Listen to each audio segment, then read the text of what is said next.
আমাদের চলনে বলনে কলনে কৌশলে সর্ব অবস্থায় সর্বহালতে স্মরণ করব যাকে, তিনি কে?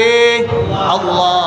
আমাদের সর্ব অবস্থায় আমাদের স্মরণে থাকবেন সব সময় আমাদের আপন যিনি, তিনি কে? আল্লাহ। তাহলে সব সময় স্মরণ করতে হবে কাকে? আল্লাহকে। ফাযকুরুনি আযকুরকুম, আমাদের রব বলেছেন ফাযকুরুনি, যদি আমাকে স্মরণ করো, আযকুরকুম, আমি তোমাদেরকে স্মরণ করব। আমি আপনি যদি আমাদের রবকে স্মরণ করি, আমি আপনি যদি আমাদের রবকে ডাকি, আল্লাহ, আপনি আমাদের হায়াতের জিন্দেগির গুনাহগুলো মাফ করে দেন। আল্লাহ, আমার রিজিকের প্রয়োজন, আপনি আমার রিজিকের ব্যবস্থা করে দেন। আল্লাহ, আমার সন্তানের প্রয়োজন, আমাকে সন্তানের ব্যবস্থা করে দেন। আল্লাহ, আমার পেরেশানি আছে, আমি পেরেশানি দূর করে দেন। আল্লাহ, আমি মুসিবতে আছি, আমার মুসিবত দূর করে দেন। আল্লাহ বলেন আযকুরকুম, বান্দা তুমি আমাকে ডাক দিবা, সাথে সাথে আমি আল্লাহ তোমার ডাকে জবাব দেব। সুবহানাল্লাহ। তাফসীরে ফি জিলালিল কোরআনের মধ্যে এবং তাফসীরে মাজহারিতে এই শব্দের ব্যাখ্যায় বিভিন্ন মুফাসসিরিনগণ বিভিন্ন ব্যাখ্যা লিখেছেন। এই শব্দটার আযকুরকুম, আল্লাহ রাব্বুল আলামিন সর্ব অবস্থায় সব হালতে বান্দা যখনই আল্লাহকে স্মরণ করে, আল্লাহ তখনই বান্দাকে স্মরণ করে। বান্দাকে স্মরণ করার অর্থ কেমন?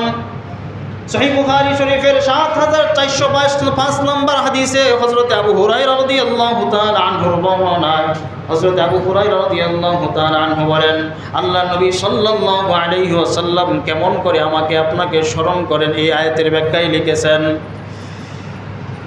আল্লাহ রাব্বুল আলামিন আযকুরকুম শব্দ বলার কারণ কি? আল্লাহ রাব্বুল আলামিন দুনিয়ার মানুষকে জানায় দিলেন, হে পৃথিবীর মানুষ, আল্লাহ রাব্বুল আলামিনকে তোমরা ডাক দিবা আল্লাহ।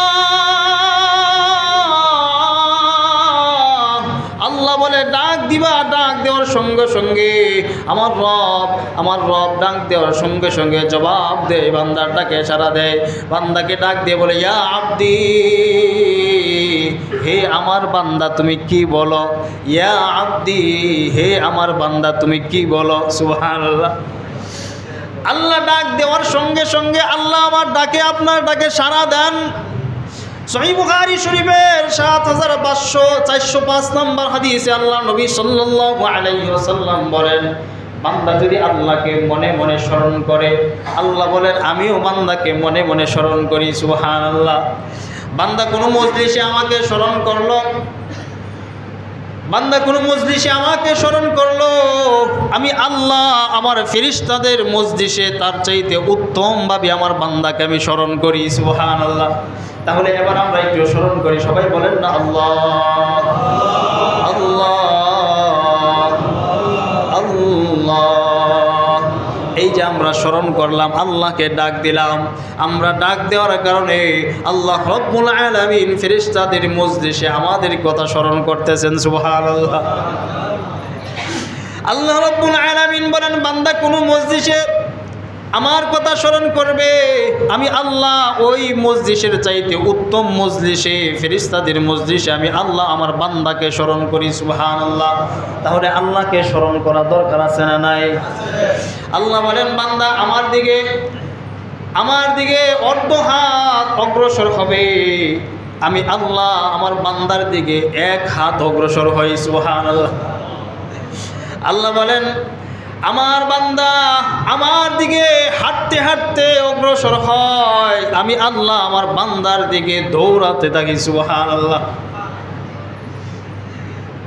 আল্লাহ নবী সাল্লাল্লাহু আলাইহি ওয়াসাল্লাম বলেছেন, ইয়াকুলুল্লাহু আযজা ওয়া জাল্লা, এই হাদিসে কুদসি আল্লাহ রাব্বুল আলামিন দুনিয়ার মানুষদেরকে জানায় দিলেন, হে পৃথিবীর মানুষ, তোমরা আমি রবকে স্মরণ করবা, যেভাবে যে হালতে যে অবস্থায় আমি রবকে স্মরণ করবা, সেই অবস্থাতে আমি রব তোমাদের ডাকে সাড়া দেব, আমি রব তোমাদেরকে স্মরণ করব। সুবহানাল্লাহ। আর যদি আমাকে ভুলে যাও, আমার নাফরমানি করো, আমি আল্লাহ তোমাদেরকে ভুলে যাই। এই পৃথিবীতে এমন অনেক মানুষ আছে যারা আল্লাহর বিধানাবলীকে পালন করে নাই, কোনো তাওয়াক্কা করে নাই। আল্লাহ রাব্বুল আলামিন হুকুম করেছেন নামাজের কোনো তাওয়াক্কা নাই। আল্লাহ রাব্বুল আলামিন হুকুম করেছেন হারাম থেকে বেঁচে থাকার জন্য, হারাম থেকে বাঁচে নাই। এমন অনেক মানুষ এই পৃথিবীতে বসবাস করে যারা আল্লাহর হুকুম অবাধ্য, আল্লাহর হুকুমকে লঙ্ঘন করে চলে, আল্লাহ বলেন আমি আল্লাহ তাদেরকে ছেড়ে দিলাম। যারা আমাকে ছেড়ে দেয় আমি আল্লাহ তাদেরকে ছেড়ে দিলাম। তাদের যা ইচ্ছা তা করতে থাক, সমস্যা নাই। দুনিয়ার জীবন শেষ হবে, পরকালীন জীবন, খবরের জীবন শুরু হবে, তার শাস্তির জীবন আর যন্ত্রণার জীবন। নাউজুবিল্লাহ। আল্লাহ বলেন ফাযকুরুনি আযকুরকুম, বান্দা তুমি আমাকে স্মরণ করবা, আমি আল্লাহ তোমাকে স্মরণ করব। তুমি আমার দিকে পায়ে হেঁটে হেঁটে অগ্রসর হবা, বান্দা আমি তোমার দিকে দৌড়ায় অগ্রসর হব। সুবহানাল্লাহ।